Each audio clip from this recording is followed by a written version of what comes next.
আমি প্রত্যেক সময় ডায়েট করি আর এদের জন্য আমার ডায়েট করে না।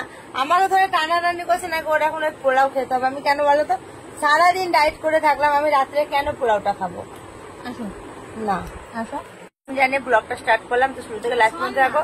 আর আমার পরিবারের যদি কোনো নতুন সদস্য এসে থাকো তো চ্যানেলটা সাবস্ক্রাইব করে পাশে থাকা বেল বাটনটা অল বাটন করে দেবে, তাহলে যা যা পোস্ট করবো নোটিফিকেশন অটোমেটিক পৌঁছে যাবে।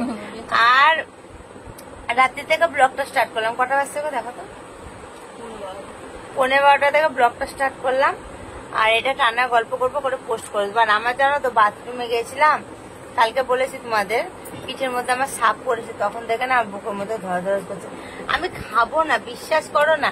দেখেছো আমি ডায়েট করেছি সকাল থেকে, তাহলে আমার ডায়েট করার কি মানেটা? প্রত্যেকদিন ডায়েট করবো, প্রত্যেকদিন এই দেখো আমাকে জোর করে করে খাওয়াবে।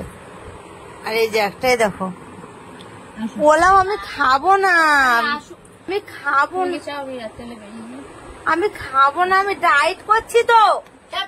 না আমি খাবো না, তোমার দিকে খাবো না, আমি বিশ্বাস করো, আমি খেয়েছি একবার। আমি তোমাকে আসতে বলছি বনে দিলায়। আরে আমি তোমাকে বলেছি কত না কমা। আরে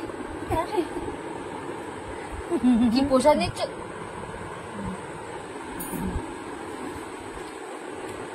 উঠে বসো। কতটা নিয়েছি? এই তুই খাবি না? ওই দেখ টাকা, ওই দেখ। তো আমাদের এখন খাওয়া দাওয়া চলছে, বুঝেছো বন্ধুরা। আমি তো খাচ্ছি না, ও খাচ্ছে। তো স্যান্ডো গেঞ্জি পরে আছে তো কি হয়েছে? স্যান্ডো গেঞ্জি পরে তো আছে, কিছু একটা বলো।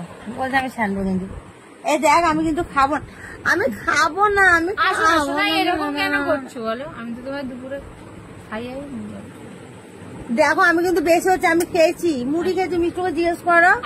আরে